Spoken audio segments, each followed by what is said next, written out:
नमस्कार, मैं चंदन उपाध्याय आप सभी लोग का बहुत बहुत स्वागत एवं अभिनंदन करता हूं आपके अपने YouTube चैनल साइकोलॉजी वाले गुरुजी में। आज की क्लास में हम MA फर्स्ट ईयर प्रथम सेमेस्टर पेपर थर्ड जिसका नाम है व्यक्तित्व के प्राचीन सिद्धांत, उसके अंतर्गत यूनिट 2 के जिस महत्वपूर्ण टॉपिक के बारे में चर्चा करने वाले हैं वह है एडलर का व्यक्तित्व सिद्धांत। ठीक है, ये आपके यूनिट सेकंड का लास्ट टॉपिक है। इसके बाद हम लोग आगे यूनिट थर्ड स्टार्ट करेंगे इस पेपर का। और MA फर्स्ट ईयर प्रथम सेमेस्टर के पहला पेपर जो है कंप्लीट हो चुका है, बाकी 2 पेपर भी चल रहे हैं। और इनका क्लास जो है कि आपके अपने YouTube चैनल साइकोलॉजी वाले गुरुजी पे रेगुलर चल रहा है, इसलिए आप लोग जो है चैनल में ज्वाइन हो जाइए और जो क्लास चल रहा है उससे आप जो है लाभान्वित होजिए। तो आज की क्लास में हम बात करने वाले हैं कि एडलर का व्यक्तित्व का सिद्धांत या व्यक्तिक सिद्धांत क्या होता है। इसलिए आप लोग वीडियो को लास्ट तक देखिएगा और अगर आप चैनल पर नए हैं तो सब्सक्राइब करके बेल आइकन को भी प्रेस कर दीजिएगा, क्योंकि इस चैनल पे आपको साइकोलॉजी से रिलेटेड इसी प्रकार के कंटेंट देखने को मिलते रहते हैं। तो चलिए शुरू करते हैं और समझते हैं कि एडलर ने अपना व्यक्तित्व का सिद्धांत क्या दिया है। देखिए, अल्फ्रेड एडलर जिनका कार्यकाल था 1870 से 1937, एक अन्य मनोविज्ञानी हैं जिन्होंने फ्रायड से अपना संबंध तोड़कर व्यक्ति की एक स्वतंत्र व्याख्या प्रस्तुत की। जैसा कि आपने इसके पिछले क्लास में देखा था कि फ्रायड से एक अन्य मनोवैज्ञानिक थे जिन्होंने क्या है कि अपना संबंध पहले उनके साथ काम करते थे, लेकिन बाद में कुछ मतभेद हुआ जिससे क्या है उनसे अपना संबंध तोड़कर एक नए सिद्धांत व्यक्तित्व के सिद्धांत का प्रतिपादन किया। उसमें एडलर महोदय भी शामिल है। एडलर महोदय के व्यक्तित्व का सिद्धांत एडलर महोदय जो व्यक्तित्व का सिद्धांत था, एडलर ने अपने सिद्धांत को व्यक्तिक मनोविज्ञान का सिद्धांत किया। ठीक है, एडलर ने अपने व्यक्तित्व के सिद्धांत को क्या कहा, व्यक्तिक मनोविज्ञान का सिद्धांत कहा। इनका कहना है कि प्रत्येक व्यक्ति मुख्य रूप से सामाजिक है। ठीक है, जैसा कि हम लोग सभी जानते हैं कि प्रत्येक व्यक्ति जो है एक सामाजिक प्राणी है, समाज में जन्म लेता है, इसलिए वो सामाजिक है। ठीक है, न कि जैविक प्राणी, न कि जो बच्चा पैदा जो होता है उसी रूप में रहता है, बल्कि बच्चा समाज में पैदा होता है और सामाजिकता को समाज से सीखता है। व्यक्तित्व का निर्धारण व्यक्तिक सामाजिक वातावरण तथा उनके अंतर्क्रियाओं द्वारा होता है। एडलर महोदय कहते हैं कि किसी भी व्यक्ति के व्यक्तित्व का निर्धारण कैसे होता है, व्यक्तिक सामाजिक, जो व्यक्ति रहता है उसका जो पर्सनल फैक्टर रहता है वो, प्लस जिस वो समाज में रहता है उसका जो वातावरण रहता है वो, उनके साथ जो व्यक्ति इंटरेक्शन करता है, ठीक है, जो बातचीत करता है, जो अपना संबंध स्थापित करता है, उससे होता है। न कि जैविक आवश्यकताओं द्वारा होता है। न कि व्यक्ति की जैविक आवश्यकता क्या है, रोटी कपड़ा मकान, तो न कि इसके द्वारा होता है, बल्कि क्या है व्यक्ति का जो अपना पर्सनल वातावरण होता है जहाँ व्यक्ति रहता है, जैसे जो परिवार उसका है वो व्यक्तिक वातावरण है, साथ ही जो सामाजिक वातावरण है, इन दोनों के साथ व्यक्ति जब इंटरेक्शन करता है तब क्या होता है, व्यक्ति के व्यक्तित्व का निर्माण होता है। आगे हम देखते हैं, एडलर द्वारा प्रतिपादित व्यक्तिक सिद्धांत एक मितव्ययी सिद्धांत क्यों है, क्योंकि इसके द्वारा कुछ महत्वपूर्ण संपर्क है जिनके द्वारा संपूर्ण व्यक्तित्व की व्याख्या हो पाती है। ठीक है, एडलर का सिद्धांत क्या है, मितव्ययी सिद्धांत कहा गया है। क्यों मितव्ययी के सिद्धांत, इसलिए कहा गया क्योंकि कुछ ही पॉइंट द्वारा इन्होंने संपूर्ण व्यक्तित्व की व्याख्या कर दी। जिससे नहीं कहा जाता कि गागर में सागर भरना, ठीक उसी प्रकार से अपने कुछ पॉइंट द्वारा एडलर ने व्यक्तित्व के सिद्धांत को समझाने का प्रयास किया है। देखते हैं वो क्या है। इन्होंने इसे 6 भागों में बांटकर अध्ययन किया है। वो 6 भाग कौन कौन से हैं आपके सामने। पहला व्यक्तित्व की एकता, जिसको यूनिटी ऑफ पर्सनालिटी कहते हैं। दूसरा प्रतिक्षण की आत्मनिश्चितता, जिसको सब्जेक्टिविटी ऑफ पर्सनालिटी कहते हैं। तीसरा सफलता या पूर्णता के प्रयास, जिसको स्ट्राइविंग फॉर सक्सेस और परफेक्शन कहते हैं। चौथा है सामाजिक अभिरुचि, जिसको सोशल इंटरेस्ट कहते हैं। पांचवा है जीवन शैली, जिसको स्टाइल ऑफ लाइफ कहते हैं। और छठवां है सृजनात्मक शक्ति, जिसको क्रिएटिव पावर कहते हैं। इन 6 पॉइंट में बांटकर इन्होंने क्या है व्यक्तित्व को समझाने का प्रयास किया। अब इसको एक एक करके देखते हैं कि इन 6 पॉइंट में इन्होंने क्या बताया है। देखिए, सबसे पहला हमारा आता है व्यक्तित्व की एकता। अब देखिए व्यक्तित्व की एकता, ठीक है, व्यक्तित्व की एकता कैसे एकता, एडलर ने अपने सिद्धांत में व्यक्तित्व के मौलिक एकता पर पर्याप्त बल डाला है। इनका कहना है कि मन तथा शरीर, ठीक है, मन माइंड तथा शरीर बॉडी, चेतन तथा अचेतन, कॉन्शियस माइंड और अनकॉन्शियस माइंड, संवेग इमोशंस जो व्यक्ति के होते हैं, तथा तर्क जो व्यक्ति लॉजिकल तर्क करता है, में कोई स्पष्ट अंतर करना संभव नहीं हो सकता है। इनमें मन तथा शरीर, चेतन तथा अचेतन एवं संवेग तथा तर्क को एक ही एकीकृत तंत्र का ही सहयोगी भाग माना है। मानव के सभी व्यवहारों को सफलता या सफलता के अंतिम लक्ष्य के संदर्भ में समझा जा सकता है और यही अंतिम लक्ष्य व्यक्ति में एकता तथा दिशा प्रदान करता है। देखिए, व्यक्तित्व की एकता का एकदम सिंपल आप समझिए कि एडलर ने बताया है कि व्यक्तित्व को निर्धारण करने में जितने भी पक्ष हैं जो व्यक्तित्व का निर्माण करते हैं, जब उन पक्ष को हम एक साथ जोड़ के आगे बढ़ते हैं या जोड़ के अपने में उतारते हैं या उनका तालमेल स्थापित करते हैं, तो उससे व्यक्तित्व को दिशा और दशा दोनों मिलती है। जैसे इन्होंने बताया कि मन तथा शरीर, मन और शरीर पर जो व्यक्ति अपना नियंत्रित करता है, अपने चेतन और अचेतन प्रक्रियाओं पर संवेग तथा तर्क में जो व्यक्ति क्या है उसको नियंत्रित करता है, उसको एक साथ लेकर जो है अपने आप में उतारता है, तब जाके उसके व्यक्तित्व का जो विकास होता है वो बहुत ही अच्छा होता है। दूसरा है प्रशिक्षण की आत्मनिश्चितता। ठीक, आत्मनिश्चितता, प्रशिक्षण मतलब प्रत्यक्षीकरण करना। ठीक है, एडलर के सिद्धांत की दूसरी महत्वपूर्ण परिकल्पना यह है कि व्यक्ति के आत्मनिष्ठ विचार, मतलब उसके जो स्वयं के विचार हैं वो या मत से उसके व्यवहार तथा व्यक्तित्व का निर्धारण होता है। इसके समर्थन में इन्होंने निम्नलिखित तथ्यों को प्रस्तुत किया है। मतलब एडलर का जो दूसरा महत्वपूर्ण बिंदु है, इन्होंने बताया है प्रशिक्षण की आत्मनिश्चितता। इसमें उन्होंने ये बताया है कि जो व्यक्ति का आत्मनिश्चित विचार होता है, जो अपना स्वयं का विचार होता है, उससे क्या होता है, उसके व्यवहार तथा व्यक्तित्व का निर्धारण होता है। एकदम ये सही बात है कि व्यक्तित्व का जो भी विचार होता है, आपके मन में जो भी विचार होगा, आप वैसा ही क्या है एक्शन करेंगे, वैसा ही व्यवहार करेंगे और वैसा ही आप बन जाते हैं, तो वैसा ही आपका व्यक्तित्व भी बनेगा। ठीक है, इसके समर्थन में इन्होंने कुछ पॉइंट बताए इसमें। जैसे पहला कल्पित लक्ष्य। कल्पित लक्ष्य हमारे वर्तमान व्यवहार को निर्देशित करता है। कल्पित लक्ष्य क्या होता है, व्यक्ति के जीवन में कुछ वास्तविक लक्ष्य होते हैं, कुछ कल्पित लक्ष्य होते हैं। वास्तविक जो लक्ष्य होता है वो भी व्यवहार निर्देशित करता है, लेकिन एडलर महोदय ने बताया कि कल्पित लक्ष्य जो होता है व्यक्ति के, वो भी व्यवहार को, दशा और दिशा को निर्धारित करता है और व्यक्ति के निर्माण में सहायक होता है। कैसे? जैसे प्रत्येक व्यक्ति मानता है स्वर्ग और नर्क की कल्पना, जैसे हिंदू समाज में स्वर्ग और नर्क की कल्पना की गई है कि यदि हम ईमानदारी से अपना जो अच्छे से कार्य करेंगे, अच्छा व्यवहार करेंगे, दूसरों के साथ सदाचार करेंगे, सहयोग करेंगे, परस्पर सहानुभूति रखेंगे, तो क्या होता है कि जब हम ऊपर जाएंगे तो स्वर्ग की प्राप्ति हमको होगी। तो इससे भी क्या है, प्रत्येक व्यक्ति का व्यवहार निर्धारित होता है। और भी कई ऐसी चीज़ें जिनसे व्यक्ति का व्यवहार निर्धारित होता है और उसी से क्या है व्यक्तित्व का निर्माण होता है। आगे बढ़ते हैं हम, क्या है आगे, हीनता भाव एवं क्षतिपूर्ति। हीनता भाव क्षतिपूर्ति क्या है, 1970 में एडलर का एक महत्वपूर्ण शोध पत्र जिसका नाम क्या था, ध्यान से सुनिएगा, the study of organ inferiority and its physical कंपेंशन।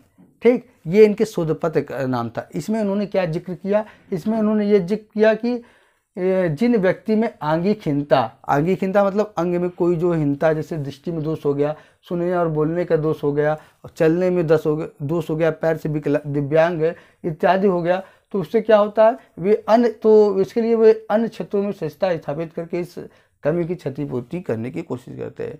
इनका एडलर महोदय का ये कहना था कि जिन व्यक्ति को आंगिक हीनता इनके अंदर हो जाती है, आंगिक हीनता में सुनने से संबंधित दोष, देखने से संबंधित दोष, बोलने से संबंधित दोष, या पैर से दिव्यांग या हाथ से दिव्यांग जो भी हो जाता है, उसकी वो क्षतिपूर्ति कैसे करते हैं, अन्य क्षेत्रों में महारत हासिल करके, अन्य क्षेत्रों में क्या है वो एक जो है उपलब्धि हासिल करके उसकी क्या है क्षतिपूर्ति करते हैं। तो ये जो आंगिक हीनता है वो उनके लिए श्राप नहीं है बल्कि वरदान है। ठीक है, आदरणीय मोदी जी ने विकलांग शब्द को दिव्यांग कहा। इनका कहने के पीछे यही कारण था कि जो व्यक्ति दिव्यांग होता है, शारीरिक रूप से दिव्यांग होता है, तो वो क्या है मानसिक रूप से विकलांग नहीं होता, बल्कि वो जो शरीर से जो उसका दिव्य अंग है उसको एक मोटिवेशन देता है आगे बढ़ने के लिए। ठीक है, ऐसे व्यक्ति अन्य क्षेत्रों में क्या है महारत हासिल करके अपना नाम रोशन करते हैं। जैसे आपके सामने कई ऐसे एग्जाम्पल होंगे कि जो शरीर से विकलांग होंगे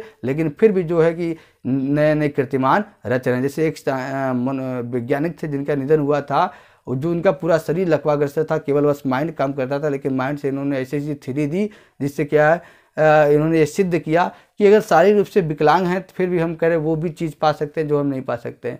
ऐसी पर्वतारोही भी है जो व्यक्ति क्या है हाथ पैर रहने के बावजूद भी वो नहीं उस पर चढ़ पाता है, लेकिन कई ऐसे व्यक्ति जो दिव्यांग रह के भी क्या है उसको फतह कर पाते हैं।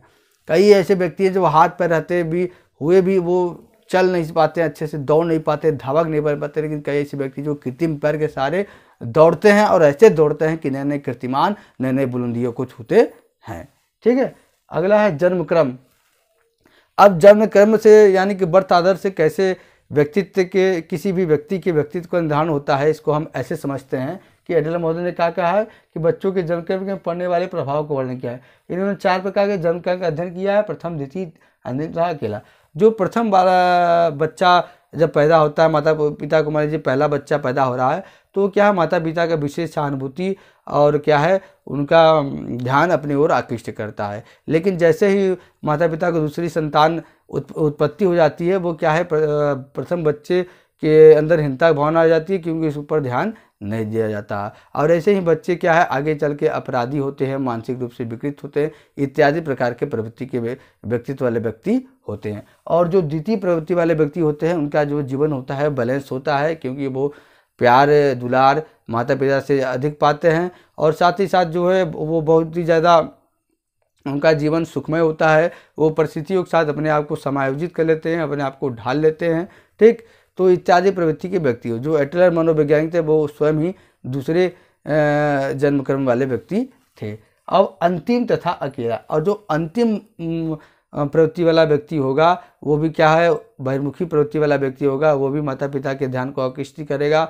वो क्या है बहुत ज़्यादा सामाजिक होगा, समाज में अपने आप को अच्छे से ढालेगा, और क्या करेगा वो एक नेता व्यक्तित्व वाला व्यक्ति बन सकता है। और जो अंतिम होगा यानी कि वैसे माता पिता जिसको केवल एक ही संतान है, वो बच्चा क्या या तो वो उनका व्यक्तित्व क्या है बहुत ही अच्छा हो सकता है, या तो बच्चे बहुत ही नालायक हो सकते हैं। वो माता पिता पर डिपेंड करता है कि माता पिता उसको कैसे। कई माता पिता होते हैं वो इतना लाड प्यार देते हैं, जिनको केवल एक ही पुत्र होता है, कि वो बच्चे क्या है आगे चल के क्या है गलत रास्ते पे वो चल जाते हैं। कई माता पिता के जो अकेले संतान होते हैं वो ऐसे ऐसे बुलंदी को छूते हैं कि वो माता पिता को उन पर गर्व होता है। तो ये इन्होंने समझाने की कोशिश किया कि प्रत्यक्षण की आत्मनिष्ठता, यानी कि जैसा व्यक्ति अपने आप को प्रत्यक्षीकरण करता है वैसा ही व्यक्ति का व्यक्तित्व बन जाता है। तीसरा है सफलता या पूर्णता का प्रयास, सफलता या पूर्ण बनने का कोशिश। 1908 में इन्होंने बताया कि सभी अभिप्रेरकों के पीछे ऐसे मोटिव्स, अभिप्रेरक क्या है मोटिव, जो व्यक्ति के व्यवहार को निर्धारित करते हैं, किसी भी व्यक्ति के व्यवहार को करने के लिए पुश करते हैं, उसको मोटिव्स कहते हैं, के पीछे गत्यात्मक डायनामिक पावर होता है। ठीक है, डायनामिक फोर्स होता है। जैसे कि आप कोई कार्य कर रहे हैं तो क्यों कर रहे हैं, यदि आप कुछ बनना चाहते हैं तो क्यों बनना चाहते हैं, तो उसके पीछे भी एक मोटिव्स होता है, एक अभिप्रेरणा होता है। कई लोग जो है माता पिता उनकी अभिप्रेरणा होते हैं, कई लोग के अभिप्रेरणा क्या होता है उनकी स्थिति उनकी परिस्थिति अभिप्रेरणा होता है, कई लोग का जो है पैशन वो होता है। तो ये सब मोटिव्स है। कुछ समय बाद इस प्रोडक्ट का नाम बदलकर पुरुषोचित विरोध कर दिया गया। ठीक है, इस जो प्रोडक्ट का नाम जिसका आक्रामकता प्रोडक्ट कहा गया, इसको क्या पुरुषोचित विरोध कर दिया गया, जिससे उनका तात्पर्य हीनता एवं दबे हुए भावना को क्षतिपूर्ति के लिए मजबूत तथा श्रेष्ठ बनने की कोशिश है। ऐसे व्यक्ति जो है जो हीन प्रवृत्ति के हैं या हीन भावना से ग्रस्त हैं, या जो दबे कुचले हैं, जो गरीब हैं, जो अल्पसंख्यक हैं, जो बैकवर्ड हैं, वो अपने इस व्यवहार या इस परिस्थिति को बदलने के लिए अपने आप को श्रेष्ठ और मजबूत करते हैं। ठीक है, और श्रेष्ठ और मजबूत करने के लिए वो क्या करते हैं सफलता एवं पूर्णता की कोशिश की तरफ बढ़ते हैं। एडलर का तात्पर्य पूर्णता की प्राप्ति को और बनने की मौलिक प्रयास होता है। ठीक, एकदम आप सिंपल समझिए कि इस वाले पॉइंट में एडलर ने कहा है कि ऐसे व्यक्ति जो दबे हुए हैं, जिनकी स्थिति नहीं ठीक है, जो गरीब हैं, उनमें रहने वाले बच्चे क्या होते हैं अपने इस हीन भावना से ग्रस्त हो जाते हैं। तो इसको दूर करने के लिए वो कुछ ऐसा करना चाहते हैं जिससे समाज में उनकी वो लोग सम्मान की दृष्टि देखें, लोग उनका जो है इज्जत करें, और वो क्या है अपने माता पिता का नाम रोशन करें। चौथा है सामाजिक अभिरुचि, सोशल इंटरेस्ट, समाज के प्रति उन्मुख होना ही सामाजिक अभिरुचि है। एडलर का मत है कि मूलतः मनुष्य एक सामाजिक प्राणी होता है। सही बात है। सामाजिक अभिरुचि एक ऐसी प्रवृत्ति है जिसके माध्यम से व्यक्ति अन्य व्यक्तियों के साथ व्यक्तिगत लक्ष्य जो उसका पर्सनल एम है तथा सामाजिक लक्ष्य जो समाज का लक्ष्य है को प्राप्त करने के ख्याल से दूसरों के साथ सहयोग करता है। ठीक है, यानी कि इसमें एडलर महोदय कहते हैं कि प्रत्येक व्यक्ति का 2 प्रकार का लक्ष्य होता है। एक उसका पर्सनल एम होता है, एक जो पर्सनली वो कुछ करना चाहता है, कुछ उद्देश्य होता है जिसकी पूर्ति के लिए वो प्रयास करता है, और एक समाज का लक्ष्य, जिस आप समाज में रहते हैं उसका भी कुछ लक्ष्य होता है। क्योंकि समाज में ऐसे लोग जो दबे कुचले हैं उनकी मदद करना, जो निसहाय हैं उनकी सहायता करना, गरीबों का कल्याण करना इत्यादि सामाजिक लक्ष्य होते हैं। तो उसको पूरा करने के ख्याल से एक व्यक्ति दूसरे व्यक्ति क्या है, सहयोग करता है। ठीक है, सामाजिक अभिरुचि मानव प्रकृति का एक मुख्य अंश है। सामाजिक जो अभिरुचि है वो मानव प्रकृति का, मानव स्वभाव का एक मुख्य भाग होना चाहिए और होता भी है। क्योंकि अपने लिए तो सब जीते हैं, जो दूसरे के लिए जिए वही सच्चा मनुष्य है और उसी के अंदर एक सच्ची इंसानियत है। ये एडलर महोदय का कहना है। अगला है जीवन शैली, स्टाइल ऑफ लाइफ। अब ये क्या है, इससे आप जो भली भांति परिचित हैं। अब देखते हैं कि एडलर महोदय क्या कहते हैं। ये कहते हैं कि शील गुरु, व्यक्ति का विशेष जो गुण होता है उसको शील गुण, व्यवहारो, आदत।